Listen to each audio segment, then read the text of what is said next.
Hello everybody.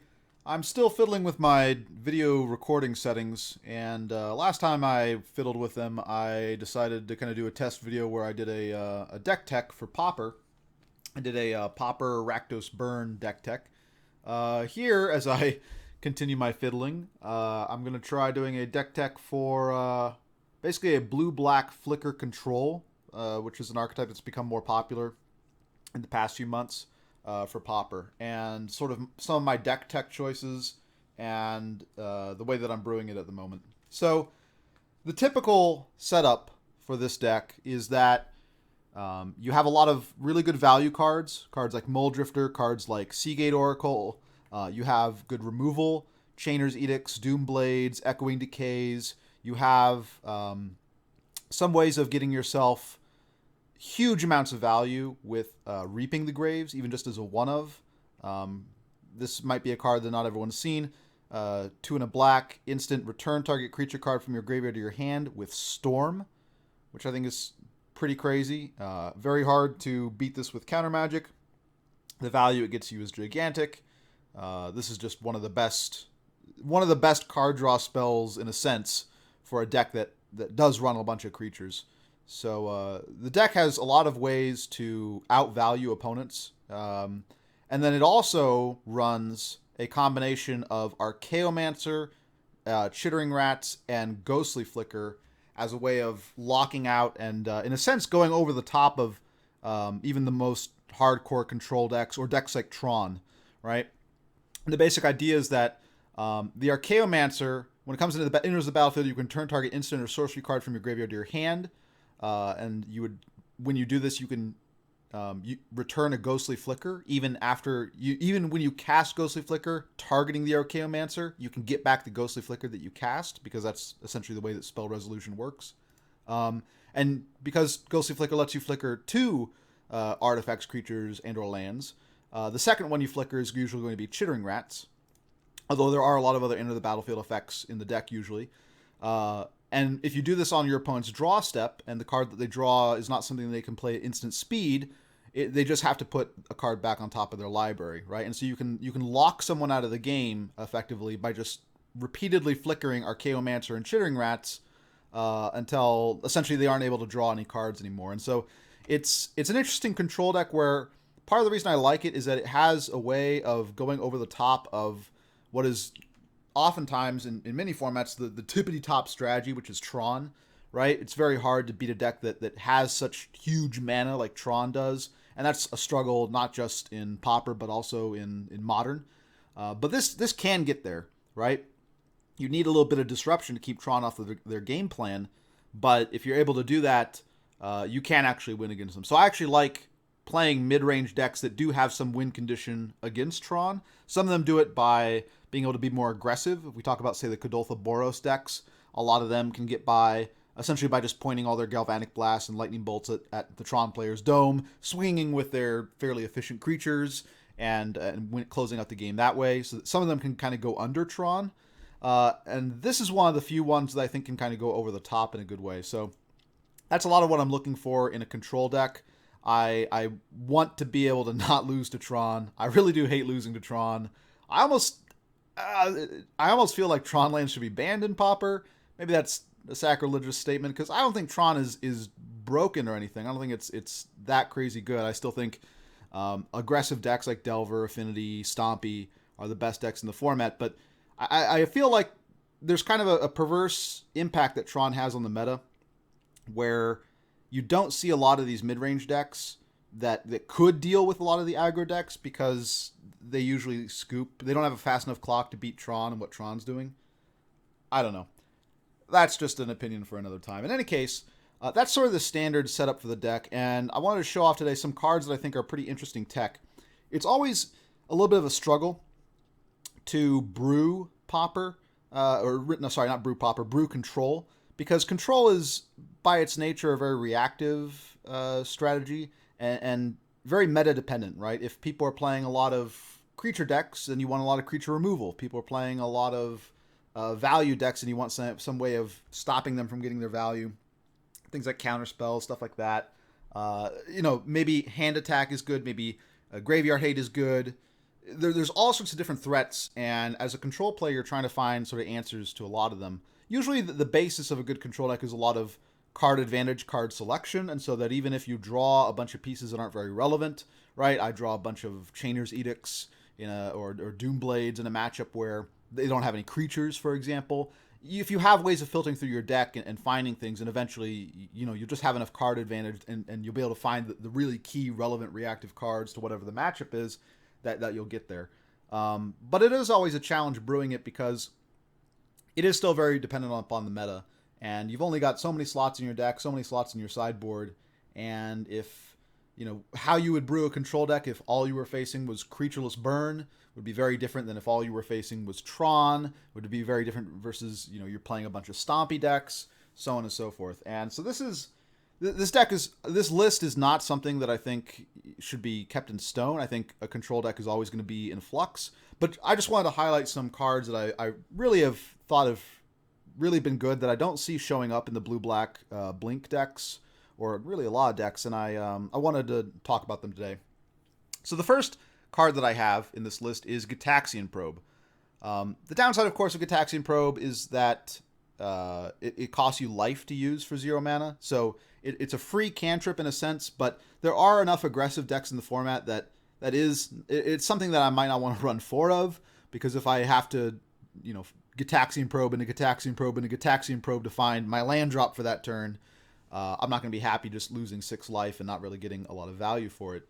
But I do like this in a lot of decks, including Delver, actually. I like this as sort of a 2 of, and I like it so much that I've actually cut one Preordain to fit them in. Preordain being basically the best cantrip ever printed. Pretty close to it. I guess Ancestral Recall is maybe a little bit better.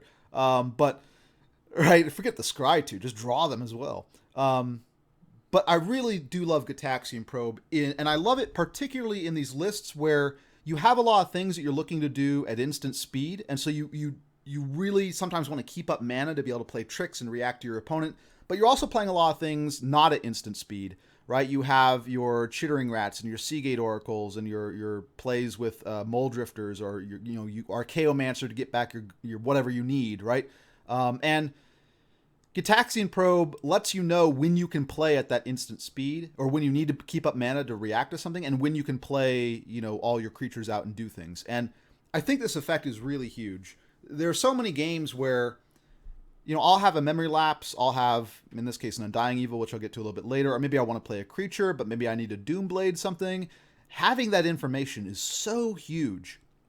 And it's huge for so many decks. I really love this in Delver, where I get to know whether or not I should tap out to play my Spire Golem, right, on turn 3, or if I should be leaving up a Spellstutter Sprite and just playing, some Fairy Miscreant.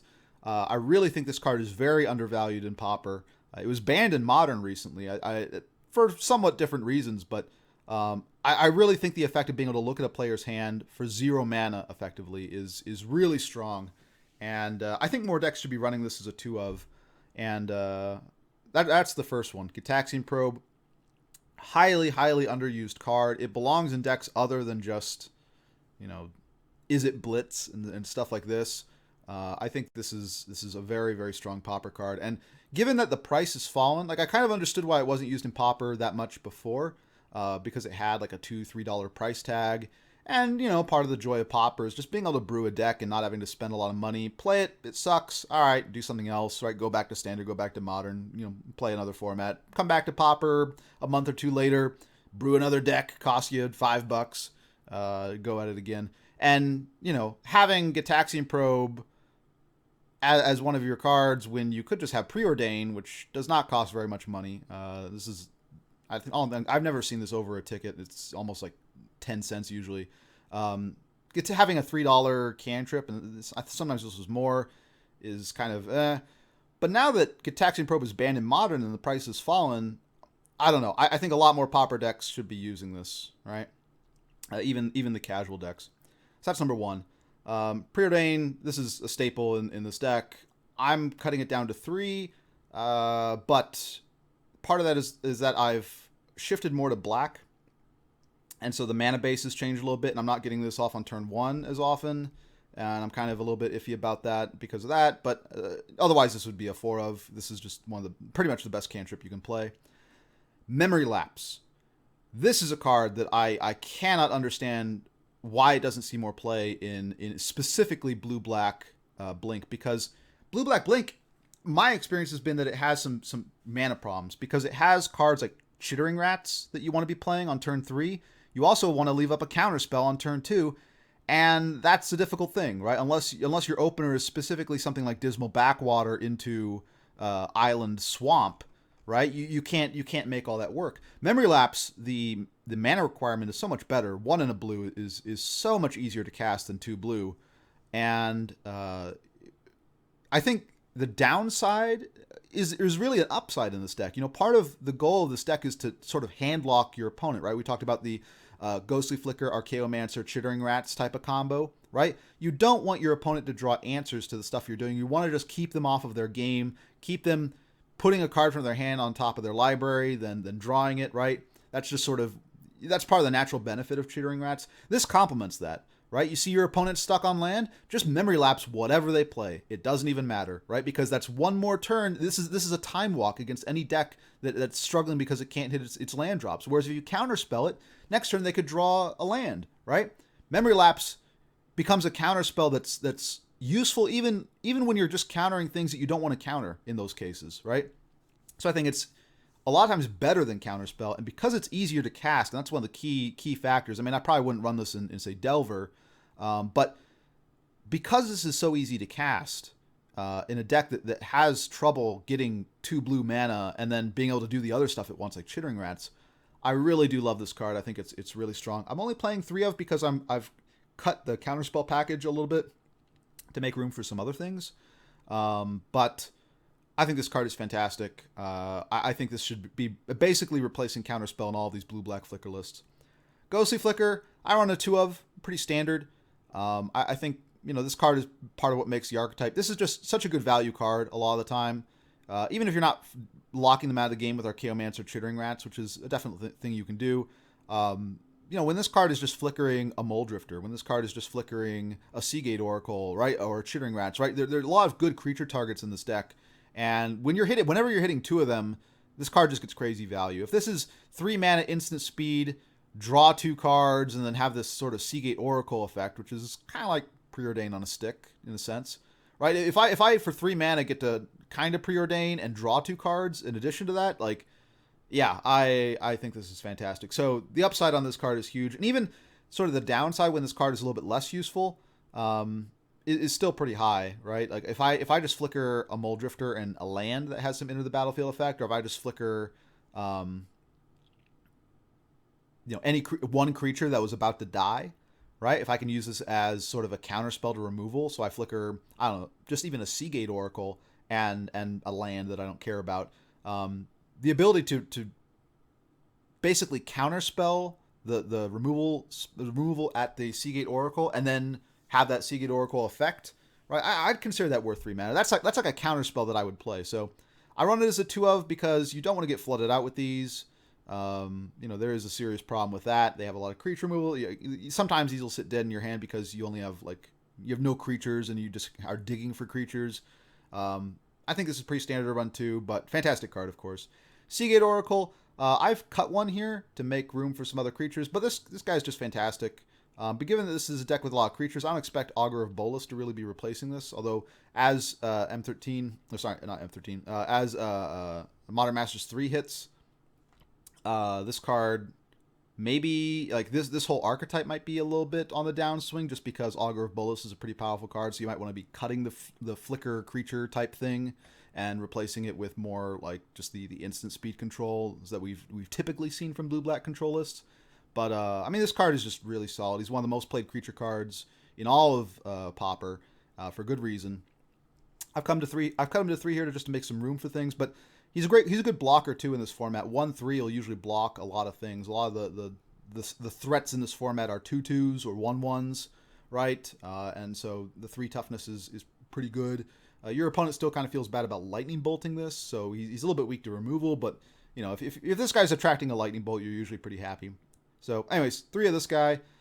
I'm running 2 Ninja the Deep Hours, interestingly enough, and I'll get to this guy a little bit later, but I've really come to like this guy. There are some matchups where he's not that great because they have a lot of stuff clogging up the ground, and you're just not able to get in with your creatures. But in a deck where you have a lot of enter the battlefield effects, being able to just, for 1 and a blue, bring a creature back to your hand and usually draw a card, that's worth it. And in some matchups, this guy just gets you so much advantage that it's really hard for your opponent to do anything, right? This is the guy that's going to, you get him out on turn 2 even, and he starts beating in, and if there's some sort of slower deck, some control deck, it's hard for them to deal with that card advantage. It's the same way that it works with Delver, except part of the trick is that, this deck, instead of just running, say, Vapor Snags, this deck is running more of a counterspell and removal package, right? It's running the Disfigures, Doomblades, Chainer's Edicts, Echoing Decays. There's a lot of ways to get this guy through, even when the board state is a little bit muddled, to clear away your opponent's blockers and stuff like that. And because you have things like Ghostly Flicker, you also have some ability to protect this guy. I really like this deck's ability to just kind of protect this guy from lightning bolts and things of this sort. He doesn't have an enter the battlefield effect, so you're not really getting value in that sense, but being able to keep this guy alive and keep hitting your opponent with it is a win condition. It's a win condition for Delver a lot of the time, and I think it's a win condition for this deck. I'm only running 2 of because this is not something you want multiples of oftentimes, and he does need to be in a certain situation, kind of like with Ghostly Flicker, for him to be useful. But I've been liking this card a lot, and I don't know. If I play in a different meta, this guy might be worse. But the current meta right now, I actually think kind of likes having Ninja the Deep Hours. But I also run him for another reason, which I'll get to in a bit. Archaeomancer, I've liked this card less and less. I definitely want it in. That way I can have the combo, right? But I really, this is more like my finisher card. This is my top end. When this card comes down and my opponent doesn't have an answer, I'm usually ending the game because I'm gonna get back Flicker if I cast it before, and I'm just gonna start flickering it into Chittering Rats, flickering it into something else, and the game's basically gonna be over. Having 2 of them is kind of bad. They're not great in multiples a lot of the time. I can usually get this one back with Reaping the Graves if I really need to. And part of the problem is just I've been shifting to black with the mana base of this deck and sort of the distribution of cards, and the 2 blue becomes a little bit trickier to cast.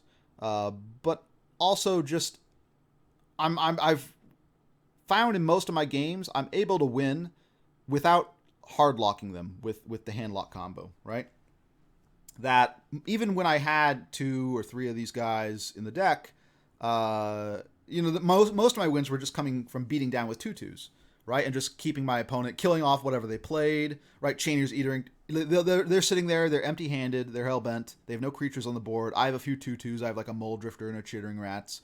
And it's not me flickering Chittering Rats and Archaeomancer that wins the game. It's just me Chainer's Edicting the next card that he plays, right? It's me just memory lapsing a card back to his hand and out-tempoing him. Or not tempoing him, but just keep disrupting him, right? And just repeatedly doing that gets me the game win. So I've cut this guy to 1.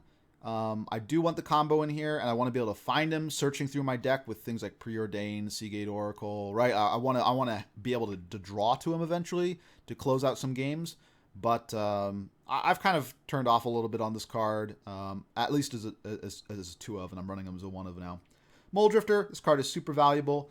I did not cut the number of Mulldrifters where I cut 1 Seagate Oracle, which might seem a little bit weird in a sense because one of the challenges of a control deck is you need to be able to respond to early threats. The Seagate Oracle just comes down earlier, right? And Mulldrifter is something that comes down later, usually. And I don't know. That is a factor, but there's one more piece of tech that I have in here, which kind of is part of the reason why I've kept this at 4. Either way, the standard is 4. I'm just kind of elucidating the reasons why I didn't cut this card, where I've cut some things like a Preordain, a Memory Lapse, a Seagate Oracle, etc., to make room for other stuff.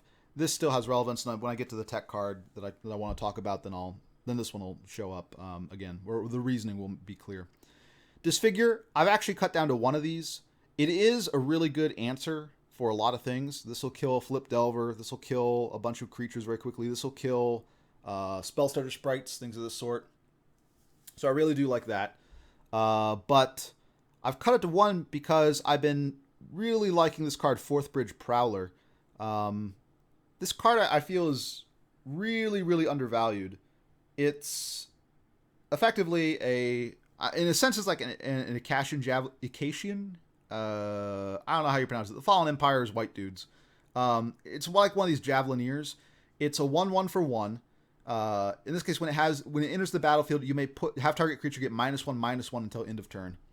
This is the answer to a lot of decks out there in the format. And against some matchups, it's not going to be useful, and I'll just cite it out. But this kills fairies. This kills elves. This kills some of the creatures from Stompy, right? If I give a creature -1/-1, that means that the Stompy opponent can't just keep on hitting me with this River Boa. The River Boa dies, right? It has -1/-1. It dies as a state-based action. So I really like this card. It does so much. Token decks, right? All these guys that are just running a bunch of 1/1s get hit by this, right? This does so much work against so many decks that I'm willing to put 3 of them in the main, because even when it's a dead card, it's not that horrible in the sense that sometimes I just play this on turn 1 just as a 1/1. I recognize, right, they play a Tron piece or something and I know what kind of matchup I'm in. I'll play this turn 1, and then turn 2, Ninja the Deep Hours is coming in, and this guy's coming back to my hand, right? And he's just the easy way for me to get a Ninja out. So that's part of the reason why I've started running more Ninjas. But I think this card is really overlooked. It's new. It's from Aether Revolt, but so it makes sense. It takes some time for new cards to kind of filter into Pauper and people to really learn sort of how strong they are. I think this card is really strong, though. I think the threats that you're going to face in this format are Stompy, Affinity, Delver, Tron. And against Delver, it's fantastic. It's got a lot of relevance against Stompy, even against Affinity, right? A lot of times, your Affinity opponent, they'll play a Flayer Husk, right? And you'll say, okay, I don't want them to play a Springleaf Drum and get mana fixing off of that.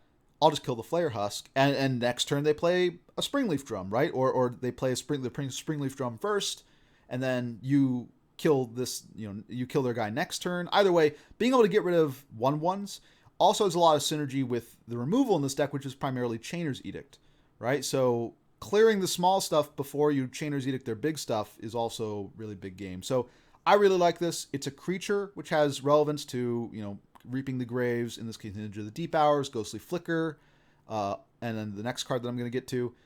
So it has a lot of synergy with all of that. I'm really fond of this card. I think this is really strong. I started with like 1 of these just to test it, and then I ran up to 2, and now I'm at 3. I might even go to 4. It does depend upon the meta, but I actually, strangely enough, even though this is not at instant speed, I like this more than Disfigure, right? For against Delvers, and that's kind of strange because normally your worry is you want to be able to kill a fairy at instant speed, right? But a lot of times having the 1/1 on the board is really relevant, right? It's something for me to ninja back. It's something that I can flicker at some point to kill off their stuff. So it synergizes with that. It gives me the ability instant speed to kill off their creatures like that with a ghostly flicker, whereas none of my other stuff really does that, right? I can flicker a Seagate Oracle, and I can flicker, a Mulldrifter, and I can flicker a Chittering Rats, and none of those are going to change the board state. Being able to change the board state with ghostly flicker is pretty important. And finally, one of the big synergies, well, besides just stopping opposing Chainer's Edicts, it has some other, it's nice to have some 1/1 sometimes. But one of the other big synergies is Undying Evil.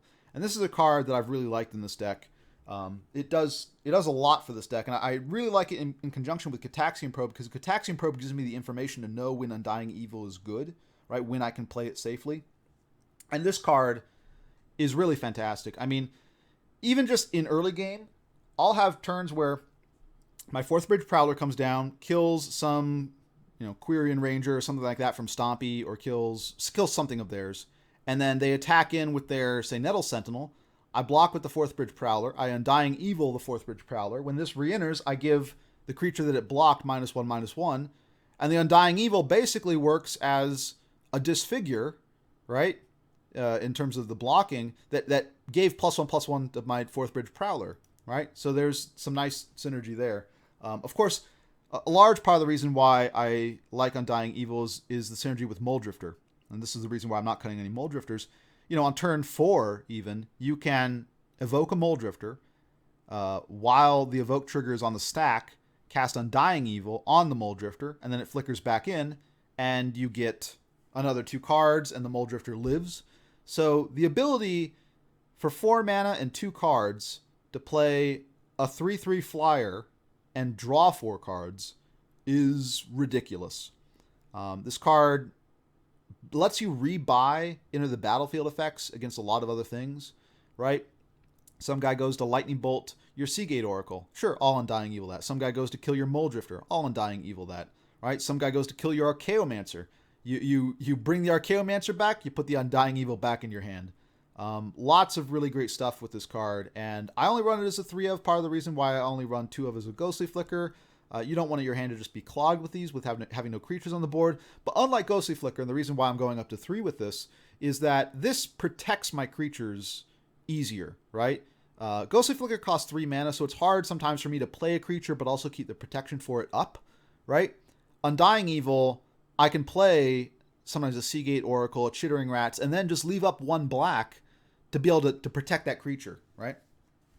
And so I think it does a better job at preventing the exact situation where Ghostly Flicker becomes really bad, right, when you don't have these creatures, because of the lower mana cost. And I'm really big on this card, I have to say. I probably wouldn't run more than 3 of them. I might even cut it to 2, ultimately. But the synergy with Mulldrifter is just insane. You'll win. This is a win condition, effectively. You cast Undying Evil on a Mulldrifter, you draw 4 cards. That usually puts you so far ahead of so many decks, draws you into the removal you need to solve whatever board state you're on, draws you into a lot of answers.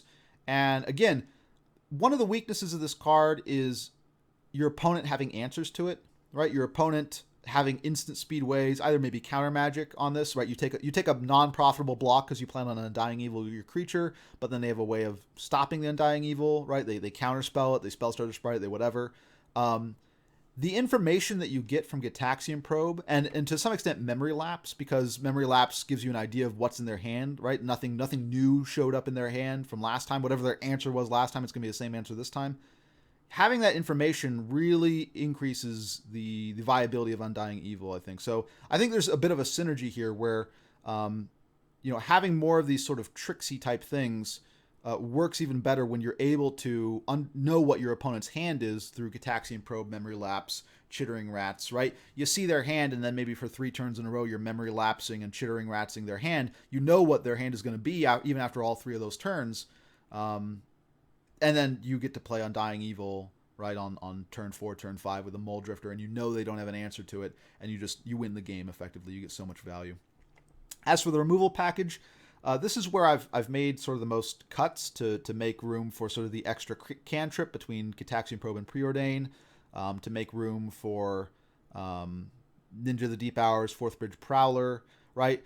And I kind of cut the removal because I think Fourth Bridge Prowler in this meta is oftentimes doing the job of these other cards. And really, the one threat that I worry about answering a lot of the time as this deck is something like a Gurmag Angler, right? Something that doesn't die to Disfigure and something that doesn't die to Doomblade. Because then I'm kind of in a rough spot where maybe Chainer's Edict doesn't get there, right? It's tricky. So I think Fourth Bridge Prowler clears out a lot of the things that would otherwise would eat the Chainer's Edict. And because of that, I'm willing to stay with 4 of them. I like the value on this, being able to flash it back. Diabolic Edict at instant speed might be justifiable, right? Having some way of doing it at instant speed could be more valuable. But I really do like this card.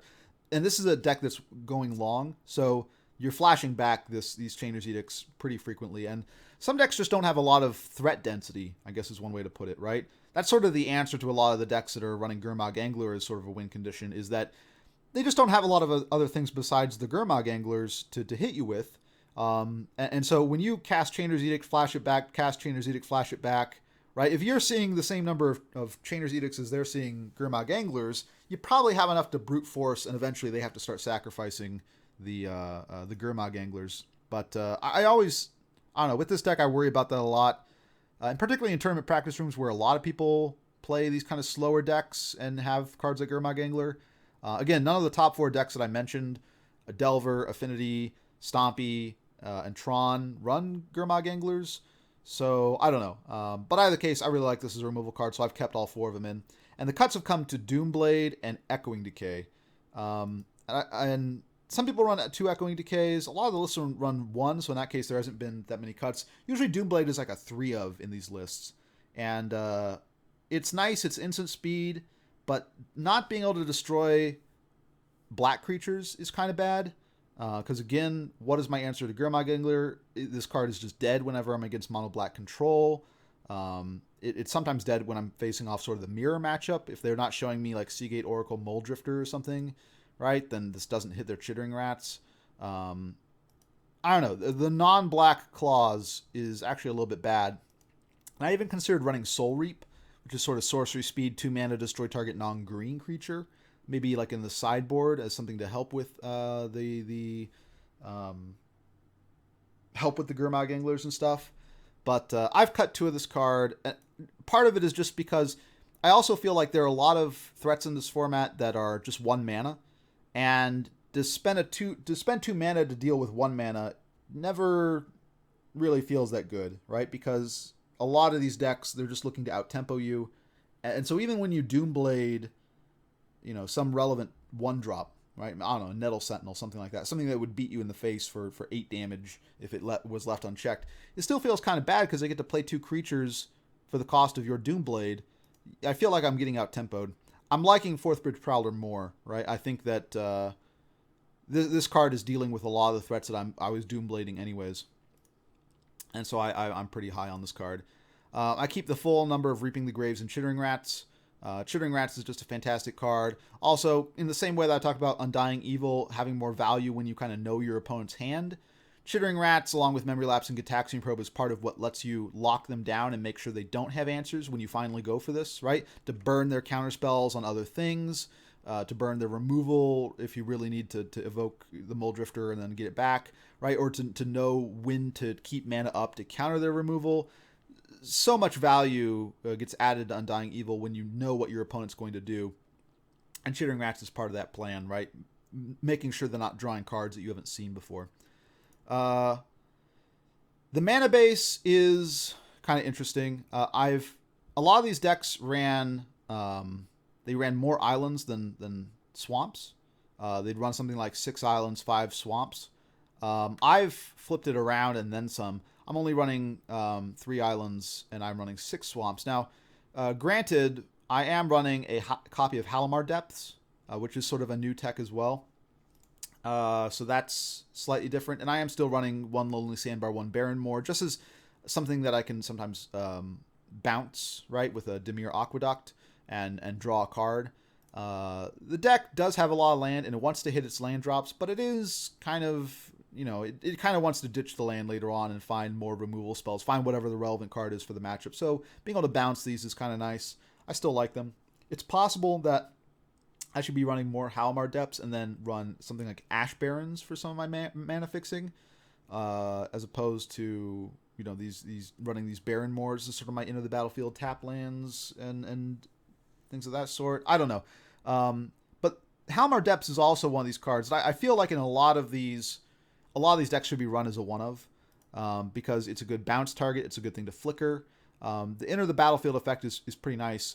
For those of you who aren't familiar with Halimar Depths, enters the battlefield tapped, so that's the disadvantage. But when it enters the battlefield, you look at the top 3 cards of your library and then put them back in any order. And that's pretty good. There's a lot of times where I'm going to be playing Halimar Depths. I'm going to be setting up what my next draw is, which oftentimes helps me hit land drops, which I really need to do in this deck. This deck is not good when it doesn't get to 3 mana. Make sure I hit my land drops and so on and so forth. But also, a lot of times what's going to happen is I'm going to look at the top 3 cards. I'm going to decide which of them I don't want. And then when I play a Seagate Oracle the next turn, I'm just going to pick the 1 card that I do want, right? And ditch whatever of these 3 cards I didn't want. So you kind of get to set up the top of your library in that way. And you don't run the scenario where, you know, if before the top of your library was card you don't want, card you want, card you want, if you didn't play Halimar Depths, then when you play your Seagate Oracle, you're choosing between 2 cards that you did want. This allows you to kind of set up those effects a little bit better. You don't really have a way of shuffling your library here. So the value on this is not as strong as it could be otherwise, which is part of why I was talking about running Ash Barons potentially. But I do like this card as a one of in a lot of these lists. Perhaps it's because I've cut down on the preordains and cut down on the blue a little bit, so I don't care about having one blue up on my first turn. Maybe, I don't know. But I really do like this effect. And sometimes this has been game winning just because I'll be sitting there and I won't really have much on the board, right? I'll have like a Seagate Oracle or a Mulldrifter or something, and I need to draw into an answer, and I have a Ghostly Flicker, right? And I'll flicker my Halimar Depths and my creature, and I get the I can stack the triggers so that I can make sure I get the cards that I want, right? I need a counter spell, I need something, right? I need whatever. I need a Disfigure to kill their stuff. I need an Undying Evil for one of my creatures, right? This gives me some card selection even when I'm short on the creatures. So I also like it as part of this solution to what happens when they're killing off all your creatures and your Ghostly Flickers and things of this sort aren't getting as much value.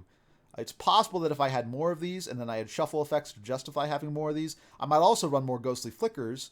That way, if I always have a Halimar Depths to flicker, at least I'm getting some value that way. That's possible. I don't know. In previous builds, I actually even I had like a 4 Halimar Depths and then 4 Mycosynth Wellsprings, which is kind of like Ichor Wellspring, but instead of drawing a card, you search your library for a basic land. And that was a lot of my mana fixing. I gave up that because you don't really want to have a lot of basics in this deck, because I do think it's important to have the Dimir Aqueducts and Dismal Backwaters.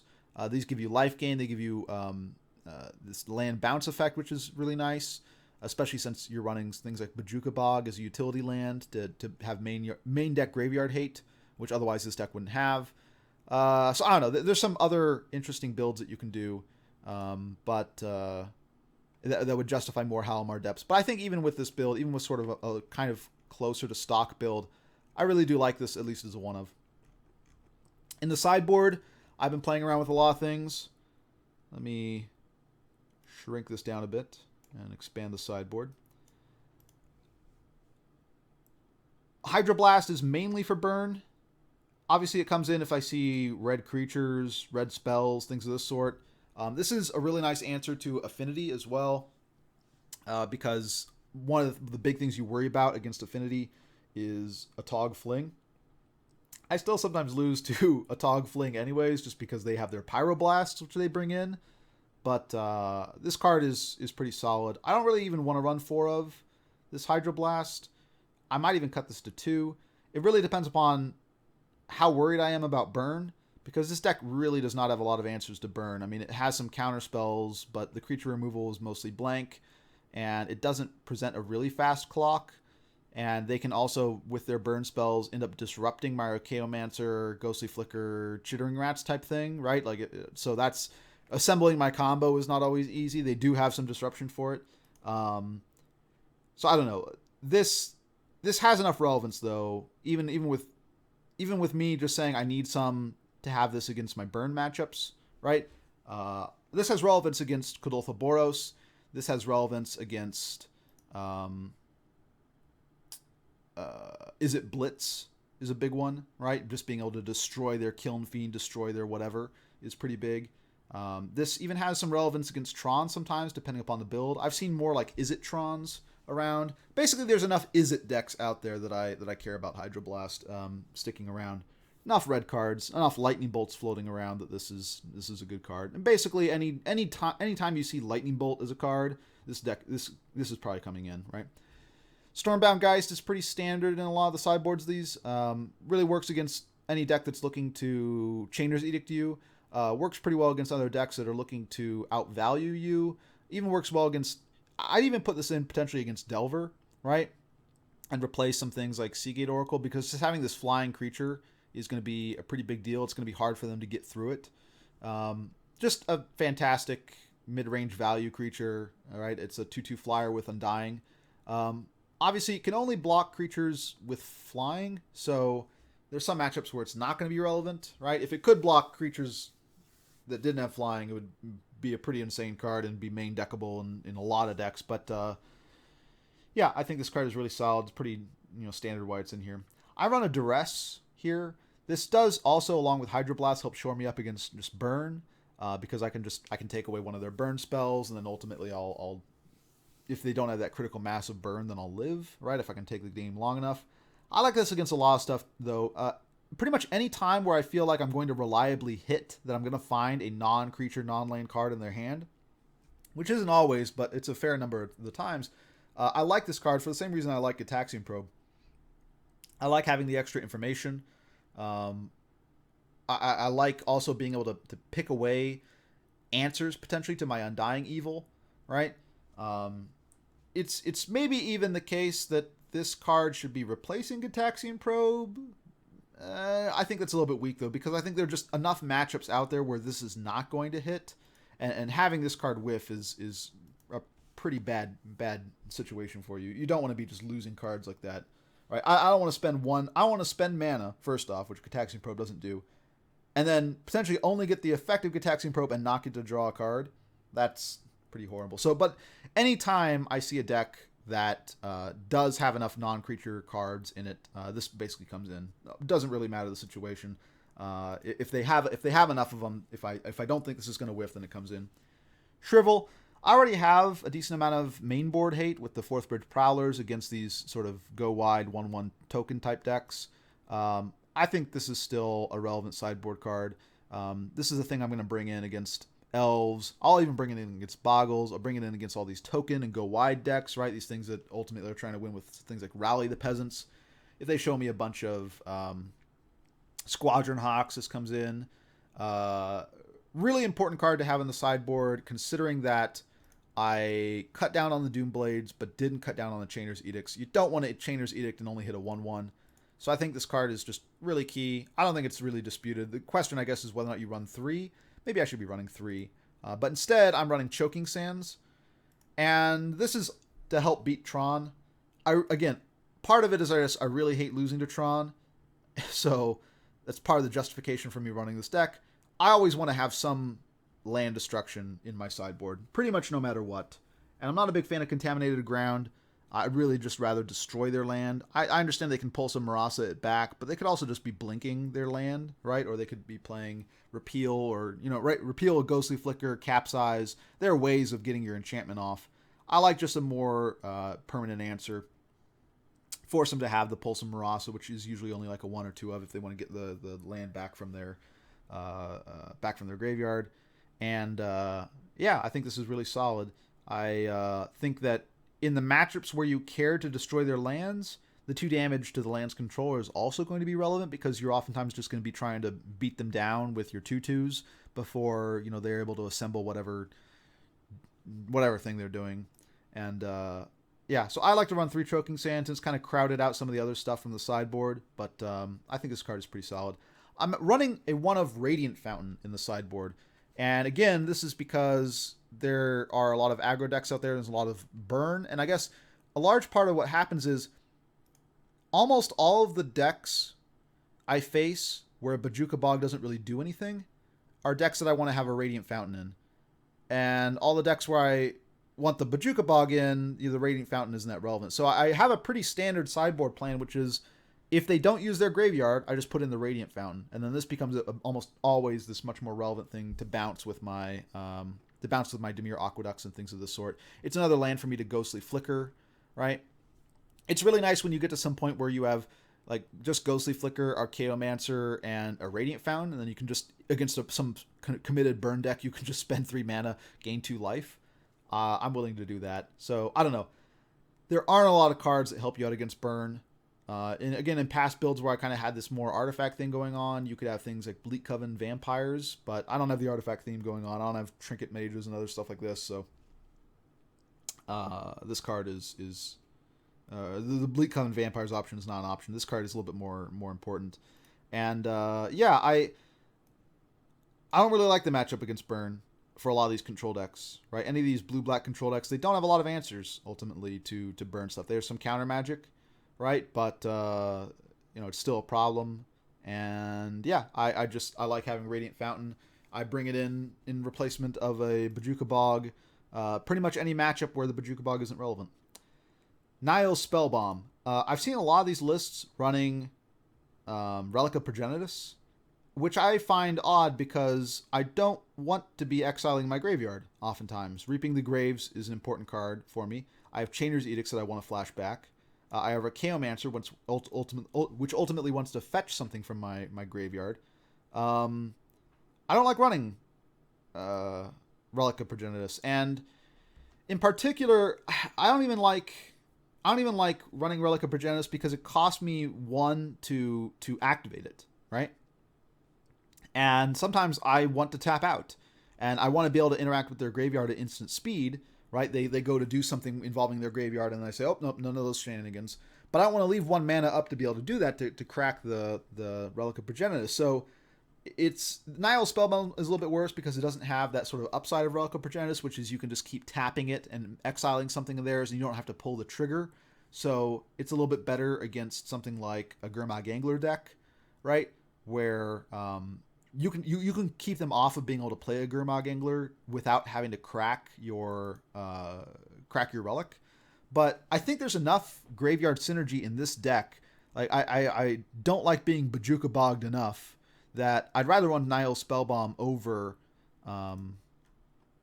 Relic of Progenitus. And again, part of it might be that I've shifted the mana base and some of the card distribution more towards black, right? And I care more about black mana symbols, and I've been able to lighten up on the blue by running things like Memory Lapse, right?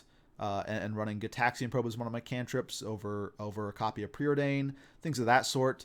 But I don't know. Even if I wasn't that black, and so paying black as opposed to a generic to get the cantrip effect off of this was a little bit tougher to do, I still would prefer this card. I think there's enough graveyard synergy with your deck that you don't want to be exiling both graveyards.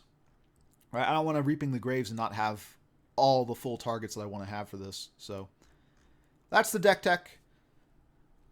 I can show some games of this, although the list will have been modified between games.